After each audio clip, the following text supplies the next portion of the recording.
Saudi আরবের রিয়াদে অগ্নিকাণ্ডে নিহতদের ওয়ারিশ তালিকা প্রস্তুত করার পর সরকারের পক্ষ থেকে আর্থিক সহযোগিতা পৌঁছে দেওয়া হবে বলে জানিয়েছেন প্রবাসী কল্যাণ মন্ত্রী আরিফুল হক চৌধুরী।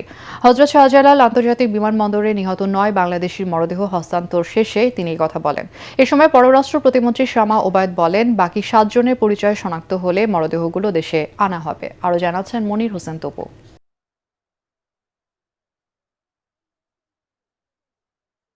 পরিবারের সুখের আশায় সৌদি আরবে পাড়ি জমিয়েছিলেন তারা, কিন্তু ভাগ্যের নির্মম পরিণতিতে ফিরলেন কফিন বন্দী হয়ে।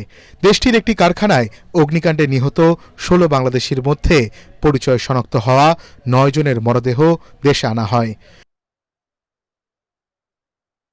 বৃহস্পতিবার বিকেল ৪টা ৫ মিনিটে বিমান বাংলাদেশ এয়ারলাইন্সের BG340 ফ্লাইটে মরদেহগুলো হযরত শাহজালাল আন্তর্জাতিক বিমানবন্দরে পৌঁছায়। এ সময় স্বজনরা অশ্রুসিক্ত চোখে জানান, ঋণের বোঝা মাথায় নিয়ে বিদেশে পাড়ি জমানো কর্মক্ষম মানুষকে হারিয়ে নিঃস্ব তারা। সরকারের কাছে একটাই দাবি আমাদের, যে আমার ভাইয়ের যে ঋণগুলো যেগুলো আছে এগুলো যেন ঋণ পরিশোধ করার কিছু সহযোগিতা করে। প্রবাসী কল্যাণ ও বৈদেশিক কর্মসংস্থান মন্ত্রী আরিফুল হক চৌধুরী জানান, প্রবাসী মন্ত্রণালয়ের পক্ষ থেকে নিহতদের পরিবারগুলোকে সহায়তা করা হবে।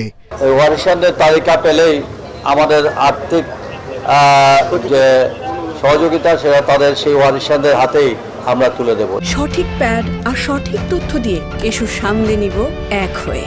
Mona Lisa sanitary napkin. আরো 7 জনের ডেড বডি এখনো আনা বাকি আছে, তাদের শনাক্ত চলছে। শনাক্ত করার জন্য একটা DNA টেস্ট করতে হবে, তাদের পরিবারের সাথে যোগাযোগ করা হয়েছে। গত ৯ আগস্ট রিয়াদে একটি সোফা কারখানায় ভয়াবহ অগ্নিকাণ্ডে ১৬ বাংলাদেশি নিহত হন। আঙুলের ছাপ পরীক্ষার মাধ্যমে তাদের মধ্যে ৯ জনের পরিচয় নিশ্চিত হওয়ার পর মরদেহগুলো দেশে আনা হয়। মনির হোসেন তপু, ATN বাংলা, ঢাকা।